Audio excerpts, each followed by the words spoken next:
Part two.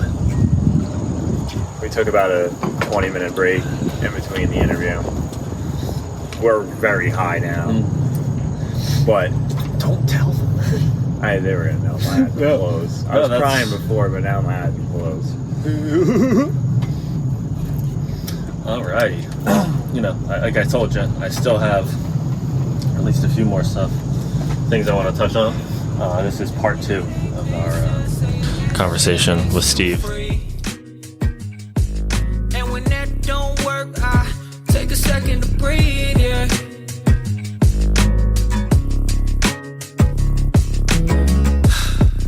Breathe in, breathe out. Couple rain clouds ain't gonna get me down. I said, breathe in, breathe out. I'm getting back to me. Like meditation has been a huge part of that. So the question I was about to ask you, which I'm going to ask you right now, is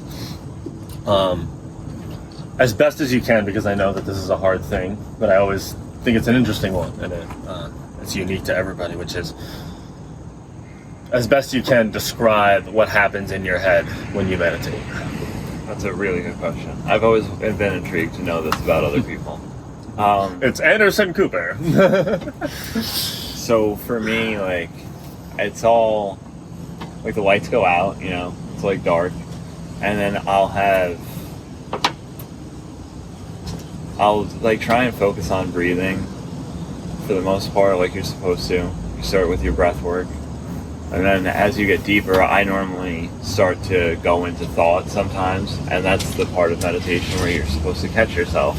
Sometimes it goes on for a little while, but like for the most part, when I go into those thoughts, it's like just shit about the day and like thinking about like for the most part I don't really think about the past and the future that much anymore. I kind of just try and think about right now. I think I do fantasize, like I'll catch myself, but for the most part I stay here in the future. Like I don't really go back a lot. But So you're saying it's more of like when you try to go to that place of I feel like stillness, yeah. you feel more anxious because that's more about trying to control things in the future versus being, I guess like depression would probably be the best way, as being stuck in the past. Yeah, I think I've gone through that phase of where I used to deal with that a lot, where I always thought about like past events and like clung on to that until I was able to like let it go and clear that energy. Now it's more like, I wouldn't even say that it's anxiety as much as it's like just like nerves, because like it's something new. But like, because that's what a lot of things are now for me. They're new. Like I've never gone into a lot of this stuff with this perspective in my life before. Like, so it's like starting over almost, like. Yeah, that's anxiety though, like what you just described. Like being worried about like how things are going to turn out, or if you made the right decision, stuff like that. That's basically anxiety. Okay, well I don't like it doesn't. No, I think a lot of people think of it in more of the sense of it doesn't make the mental disorder. Yeah. But literally, like some people say, I have anxiety. Every single person has anxiety. Yeah. It just it doesn't hit me the way it used to, so it's different. You know what I mean? Like, yeah. Mm-hmm. It used to be so much worse, like crippling. But now we don't deal with that, and I've moved past it. Like that's like clinging on to expectations. Me and you talk about that all the time as well, which is that you can hurt yourself in a lot of ways by expecting things to turn out a certain way that you envisioned it, when like we should know by now in the world we live in that like there are things within our control. Most of it is not. Yeah. And we just kind of have to take the opportunities as they come, like for the most part. Now, to someone who is maybe in a similar position as you were, where they weren't being the best person that they thought they could be, and they're trying to attempt to, maybe they're starting physically by going to the gym, maybe it's by journaling or meditation. What's the best piece of advice you would give to somebody who's just starting out on that journey to try to connect with themselves?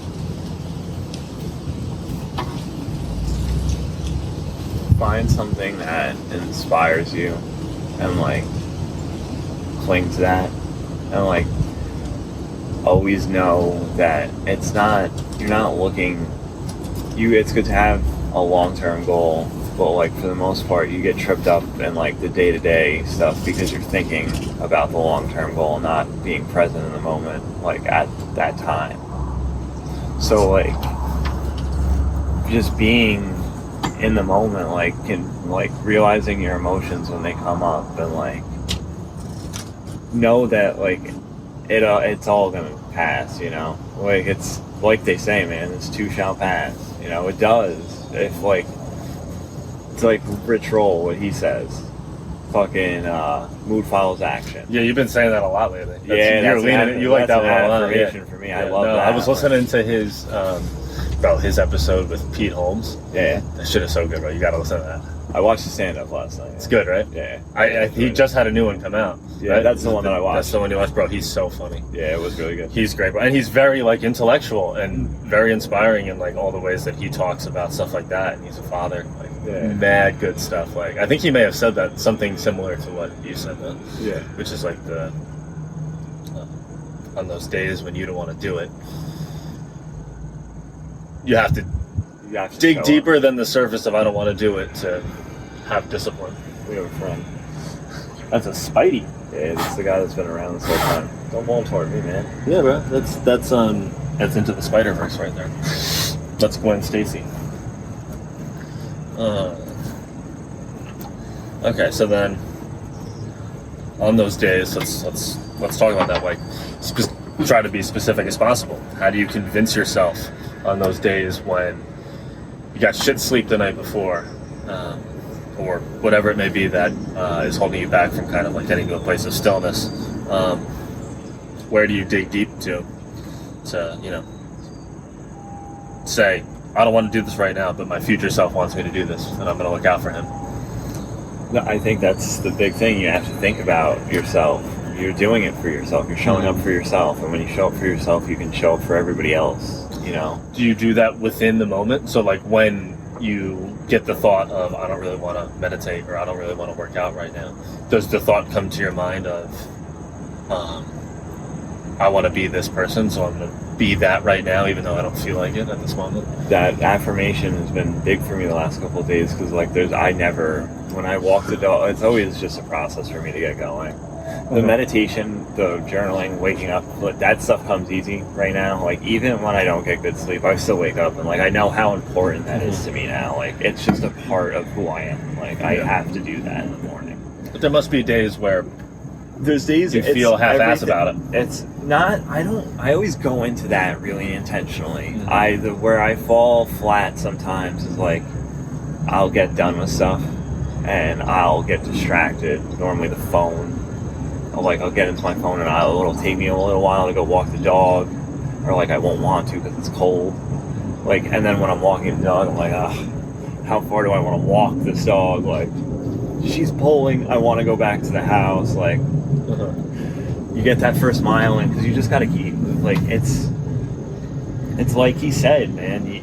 When your mood follows your action, so if you're going for that walk, just like I try and just keep walking. I just let her pull me a little bit further until like mentally I'm like, just go for the walk. We're already out here, you know? Like it's one of those things for me. Atomic Habits like put that in my head. Like just take the next step, and that's like what it's about, being present in the moment, knowing that you don't really want to do something, but doing it anyway because it's going to benefit you in the long run. And I try and think really, like I dial in on how I always feel after I do something I really don't want to do. So you like almost to the micro point of like, I know 90 minutes from now I'm going to feel much better. So much better because I did that. Yeah. You know, like me and Julianne have that conversation all the time, like when we're signing up for yoga. I will sign up for yoga the day before class just because I know, I don't know if I want to go today because I didn't sign up yet, and like it's later, and then maybe there's something else I could do. I could do class for free at home, like. But like if I do it the day before, like I put it into my mind, like I just do it because you feel fucking good after you do it. You know. And yeah, it's like that makes it as easy as possible to do that. Yeah. is that if you sign up the day before, Taking some sort of step. yeah, if you sign like, yeah, I mean, it's that idea of like, I'm not thinking about going to the gym. I think it's in Atomic Habits, which is like, I'm not thinking about going to the gym. I'm thinking about getting in the car. That's all I have to do. All I have to do is get in the car, or like all I have to do is like get on the bus that's going to whatever. All I have to do is get on the train, and then I'm whatever. Like I'm on the train, and then I'm basically there. Yeah, like I'm on the train. I'm not gonna not go to work today. You know. I get that thought. That's a thought that comes up for me. I'm just like, I don't really want to go to work because I'll get like anxious about just like, I don't know, like getting home at night right now because of commuting and how bad it was. Like, it's always like something you have to figure out. Yeah, like, and like there'd always be like, god damn, I have to solve this problem at 11:30 at night. Like I don't want to do that then. Like, you know what I mean? And like I'd be like, fuck. So like, what is the other option? To not go home? Yeah, yeah, I'm a fucking I have to. That's a big. And I have to go to work. Yeah. I'm already here right now. Well, that is like, that's accepting what is, Yeah. and then accepting what is out of your control. Like the only thing I have control over is how I react to this. Like I'm gonna have to sit on the train, do whatever. Like, and I can be miserable, but I also have like. That's the way I look at it. I'm a fool if I say that I don't have the power to control my mind. To say. I can either make use out of this, or I can, but it is a reality. Yeah. It is not going to change. So then, this kind of leads well into my next question, which is, for you personally, what do you believe is the key to resilience and mental health, and sticking with it? Just like I said, and we talk about never miss twice. Yeah. Tell me about how you, when you drop the ball or you sleep in or whatever, how do you bounce back? So yesterday, for example,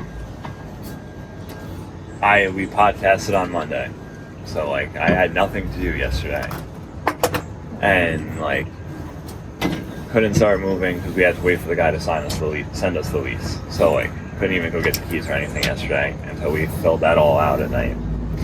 So I woke up at 7:30.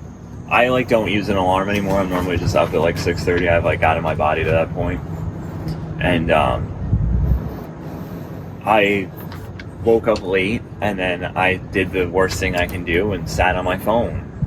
And I didn't get off my phone until 8:30. And like at that point, my phone's locked from 5:30 to 8:30. Like I can't use any of my apps except for like text messages, like the basic ones, because I try and set myself up for like, don't give yourself. If there's something you can do to limit something that's a distraction for you, then limit it. It's right there. It's at your fingertips, and that's something that like took me a while to just like really acknowledge. Like just do it. It's right there. But like. Yeah, it's weird the way the brain works in like terms of where it tries to block you from doing stuff that you should do. Yeah, I mean, like I looked at my phone and I was like, all right, you got to really fucking get off of this thing right now. And I was just like, just go do 10 push-ups real quick, because like then when you go for the walk, I didn't. The dog was pissed. Well, I let her out in the morning to pee, like when I went outside, just like because I let her out every morning, like right when I first wake up, and then I go do my routine before we like go for a walk. So like. I let her out, and then she must have sat. It was like 10 o'clock when we went for a walk yesterday. That's normally something that I do at like 8. Like, but I just knew, like, I took my time with it, but I was like lenient with myself, because you gotta so you're not gonna have it every day. You don't have it every day. Nobody does. Like, it's like, but you have to do it. Well, it's like there's so a just level. Do it. I drug it out for hours, but I got it done. Like. It wasn't perfect, but I showed up for myself in the slightest form. Over the span of 4 hours, I did 10 things that normally take me an hour and a half. Yeah, it's kind of like. But it's just knowing. Not giving yourself the option. It's knowing like how much better I feel after doing them for the day. Like I'm sure you can attest to, like, you've seen me on the days, like, when I do everything, like, really early, as opposed to, like, when you get here and I still got to go for a run and stuff, like. Yeah, I mean, that is one of the things that I struggle with too, which is that like even when I'm coming here to do like a podcast or something like that, and like time is a little more limited, than how like if I have a morning where I don't have much to do, that when I'm meditating, I'm thinking about how this is going to go. But then like you can just kind of be kind to yourself in that moment and just say like, I'm worried about that because I really care about how this comes out, and that's exactly why I'm scared of if it won't go well, and it's because I care. Yeah. Like once you kind of just acknowledge that that's going to be there, like in my opinion, like we want to push the boundaries of that, right? Mm-hmm. Of like making ourselves vulnerable. So why don't you light that joint for this next question? Because yeah, you got it. Okay, sure. Okay, all right, buddy. Okay, all right. How do you feel as someone who has quit virtually every other mind-altering substance? What do you believe is the benefit that psychedelics like psilocybin have had on your ability to grow as a person? So like when we were younger, we would do mushrooms, and we didn't do mushrooms correctly. Like I didn't know that it was a spiritual experience, and like I'm not by any means an expert on this stuff. Like I microdose here and there, but like for me it has helped. Like there's a lot of stuff that's like blockages that you don't even realize is fucking down there, man. And like I did mushrooms before I quit drinking, like after I had started like diving into spirituality, and I had like a decent experience. Like I used to have like I used to be terrified to take them because I had so many bad experiences because we were just using them to like party. We weren't doing them with intention. We were trying to get fucked up. Yeah, and like when you're trying to get full, here's a fucking scary image, but the mushroom entity is just like I'm gonna fuck you up then. Okay? Which is interesting too, because like back when, like I think about that trip we had that one day in the apartment where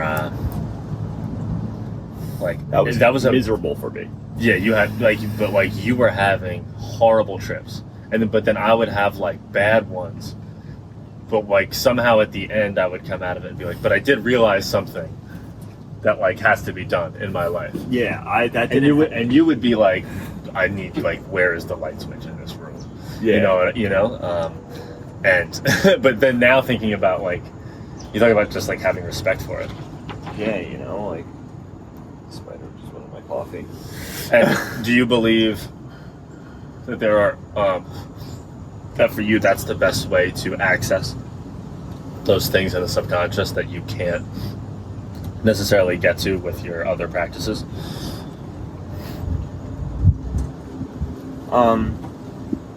I feel it helps.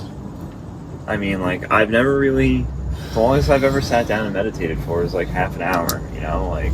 So I don't know what it'd be like for me to really deep dive. Like I don't know if I probably could. I definitely can. It's possible. But like I've never tried. So like I don't know what that experience for me would be like. But I know that like now that I have a respect for psilocybin, like when I do mushrooms, and like the last time that I did them, I had like an amazing experience, like I told you, like I was just sitting outside, like accepting life, like crying, fucking enjoying it, like and you realized take that perfect dosage, right? Like I like woke up in the morning and I was like, I'm going for a ride today, and just put that shit in my coffee. And went for a walk with the dog, and then like after the first like lap around the neighborhood, I was like, you don't need to be here for this.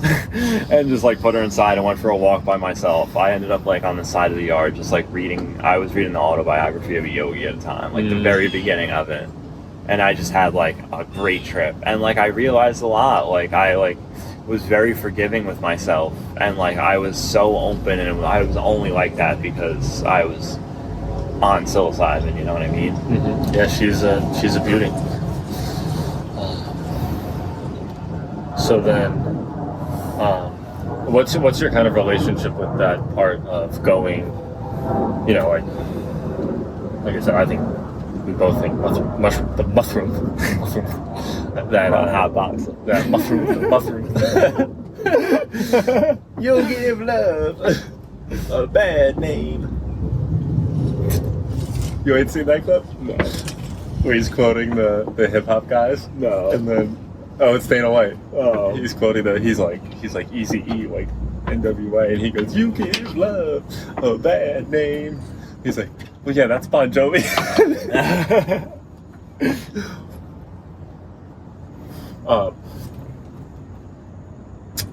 How do you use the ability that gives you to kind of dive a little deeper into your soul in your everyday life? Have you noticed anything like, people talk about that, it wires new brainwaves? I tried.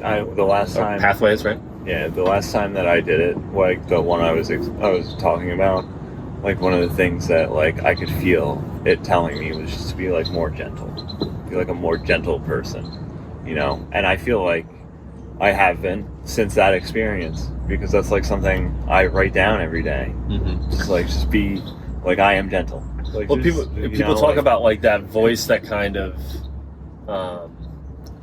it's kind of like the voice that is observing your thoughts. Yeah. And that I feel like, and we've been meditating now for a while, and like it does become kind of a skill to be able to access that, which is that like, can you kind of look beyond that surface of thoughts, and like have some perspective on yourself, and like listen to what I like to think of it as like the universe, but some people call it like their higher self or whatever it is. That is like, the answer is always there.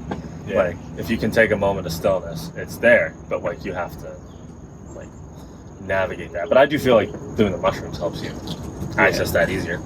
I think that helps, but I mean, like, for me, like, a big part of me is, I guess, I'll sit here, like, do you ever just let the narrative in your head go, and like, but it's going, and like, you're identifying the fact that you're sitting back and looking, like, I don't know, is that a weird thing to ask? But I have a pretty good picture of like, or an idea of like, I know the separation between them a lot better now, so like I can kind of tell like when something's telling me to do something, like it's kind of nudging me in a direction. Intuition, I guess, is what I would call it. Like, I feel like following your intuition, like, it's what I had that feeling about quitting my job. Yeah.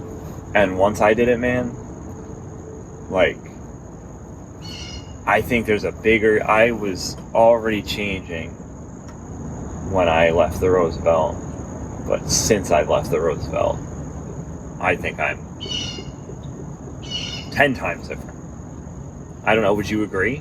You've been there. Yeah, no, absolutely. I mean, I feel like I'm about more what we've done. dialed in than I've ever been in my life. Well, I mean, I think about what we've accomplished since you left.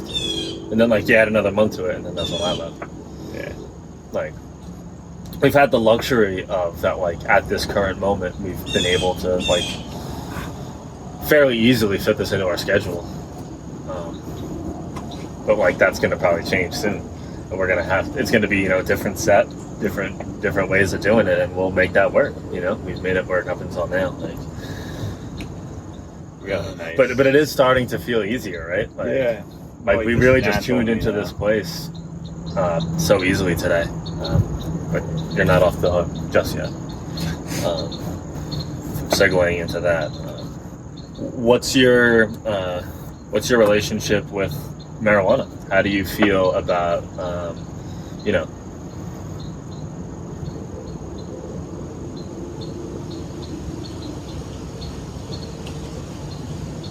how does it allow you to use it where you say, like, I'm okay with the risks that come with it?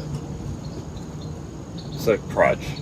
But, like, I'll admit it's an honest answer. It's a very honest answer. I'll admit it. And, like, and I lean into it. I don't give a fuck. Like, it does. We like it. We like ourselves. It calms me down. And, like, when I do use it the right way, like, when I use it in the morning, like, I just chill. and I do my meditations and stuff, and I feel calmer. I feel calmer than I do when I just meditate like without smoking. You know what I mean? So like, for me, it dials me in, and like I guess you can call it a crutch, but like it helps me focus. It always has. Like, it's always been like that for me. There was a point of time where I didn't smoke at all, and like it just made me anxious. But like I think that was a lot because like I was just so messed up that like it would just push me like into craziness. Like, well, yeah, I mean, if you're, if you're crazy for, like, if you think you might be anxious for a completely different reason. If you're smoking all the time, and you're like, why smoke all the time? So that must be why I'm anxious. It could be. Yeah, like it depends on the scenario. I'm not encouraging a crutch, but like, yeah. If you feel like I always felt like it helped me connect a little bit creatively. Like, so do I. I think it just helps me like focus. I mean, maybe I could just focus the same way, but like I don't know. I feel. let's not forget about. To me, it's more meaningful than that, and like it's something that, like I said, it's hard to explain, but that I would say is so much about like the kind of like social aspect. It's the experience. The social fulfillment of like smoking something together with you is like very like I know that it's good for my soul. Yeah. Like what comes from that, and like if we worked, there's ways now that we've worked out, like doing this, that are able to do that as well. And you know, I guess you're aware of it, but like we're just, trying to have honest conversations around what we do. It's fair to say that, like. We may be like, transitioning away from alcohol. You've been sober for how long? I've been sober this whole month. Oh yeah, shit. It's damn. How long has it been? It's been 26 days for you, or did you start? However long. Yeah, if it's the 26th of October, yeah. Yeah. But then like, well, you're hypocrites. You smoke weed. Like that's you're destroying your body. You're putting smoke in your lungs. I don't know. I believe in medicinal stuff. Like, I believe. I guess. It's weighing the risk. It's a plant to me, Yeah. Mm-hmm. There's a reason why, like, the Native Americans were a lot closer to nature. Say what you will, man. Nature than we were. I don't care. It's not about being. It's not about. To each his saying own, that you care. It's not about saying that you care. I'm saying that it's just like there are just facts that we have to face about it. Yeah. And when we can't just skirt around the fact, like. It's healthy to like be aware of I guess where you fall short. I don't know if that's the best way to describe it. I don't feel like I'm falling short when I hit the bomb. See, I don't know. My bad habit is smoking cigarettes. Like, I don't feel that way about weed because I smoke cigarettes maybe, and like that was way worse. But I mean, I haven't. It's been like 2 weeks. I've smoked 3 cigarettes, so that's pretty damn good. Like. It was very much a work thing for me, and like nobody smokes in my job, and like I'm also not going to stand in front of the restaurant on Mercer Street smoking. You know what I mean? Yeah, you said that like the other external factors make it a lot easier to just be like, no, I don't smoke anymore down here. Yeah, and then if you don't associate work with smoking, you're 3/4 of the way there. Yeah, so for me, like that was my real bad habit that I would try, that I was aware of, and I was like, fuck. For me, like when I look at marijuana, I'm aware that like it can have negative effects on people, but like for me, I don't think of it that way, and I try and bring a higher vibration to doing it.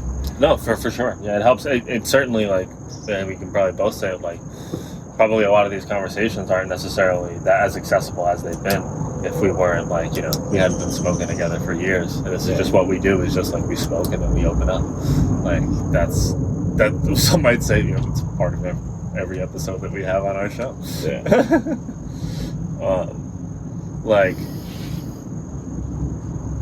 Okay, well, I guess we're pretty much covered a lot. We have covered a lot. Now there's some, we'll call them like quick stuff that I want to ask you. Okay. And then we'll send ourselves on our way. How does that sound? Sounds good. Fast 5? Give me a fast 5. I don't want to call it that. No, we can't. We are big Fast and the Furious fans. Vin Diesel, thank you for those movies. Thank you for your service. Yeah, well, no, we've been on a very serious track. Yeah. For this is a lot of content that dives deep and is very vulnerable. So before I do kind of a little bit more of a laid back approach, do you want to say anything vulnerable before we kind of cap this off? I feel like we've done a lot today. You know, I'm cool with where we're at. Like, if there's something you want to ask, like, but for me, like, I this is the most open I've ever been about anything, you know. So okay, so then how about I'll cap it off at that, and maybe that'll ignite something vulnerable, which is that, like, how did you feel? We've gotten a little bit open on these episodes, but what we've done today is very different and very much more connected to, like, ourselves outside of this podcast. How did that feel?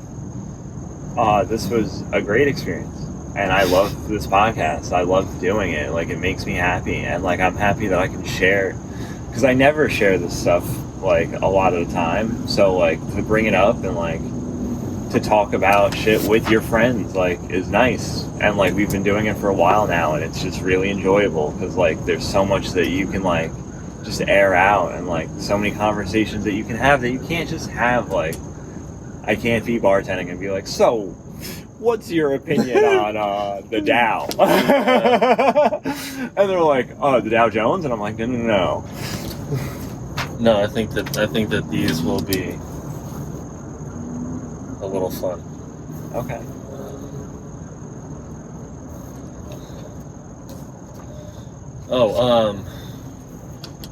Let's also mention the fact, shout out to, his name is Connor Evans. Yes. He is going to be, hopefully you heard it earlier in this episode when we aired it, that he's going to be our theme song. Yeah. And he has graciously offered to us, been very generous, and we just appreciate that. Like, that a stranger who just, like, we just slid in the DMs. Identified with the content, or maybe even just, like, identified with the idea that we have behind this, and was like, yeah, man, knock yourself out, and that's really cool. So it'll only be a short portion of the podcast, but it's like an awesome. Yeah, go listen to his music, check it out. Yeah, it's very cool. The song we'll link all his stuff in the description. All right, you ready? Yeah. What we got? Okay. If you had to pick one lesson from spirituality, what would you pick? Like, I would. What's the first thing that comes to your mind? The first thing that comes to my mind is the law of detachment.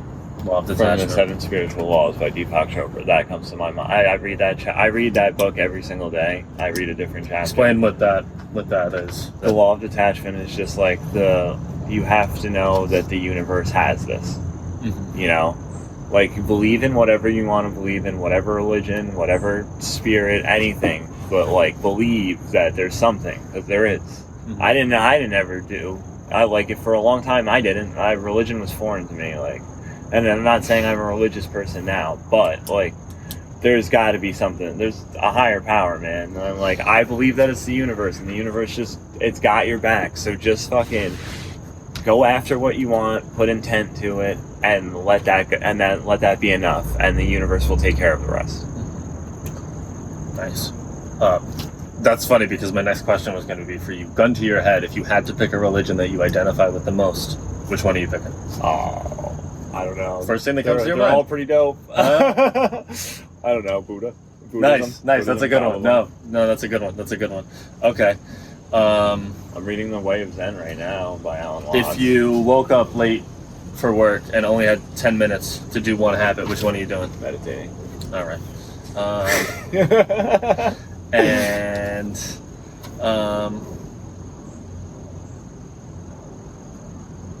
how do you see yourself impacting others positively in the future?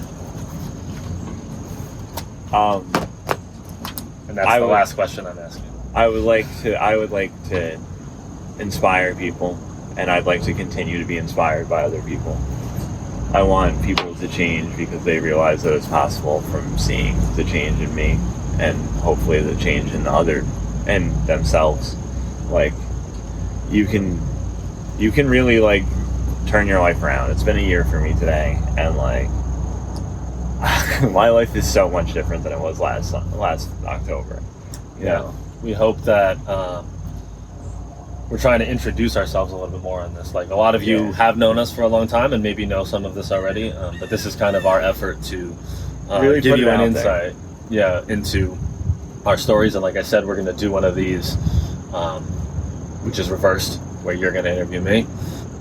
And we have other plans to have maybe some people who are really close to us come on and ask us some vulnerable questions that maybe we don't think to ask ourselves.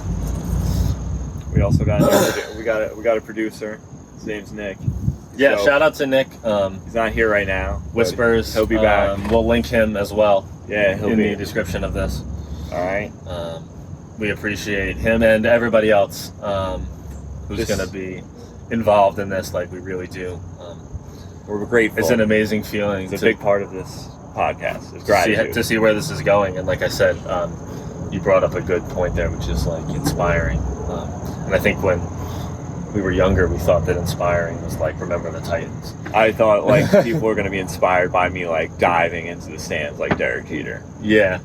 That was inspiring. Now it's just completely different. And it's just so funny how like courage and trying new things is such a different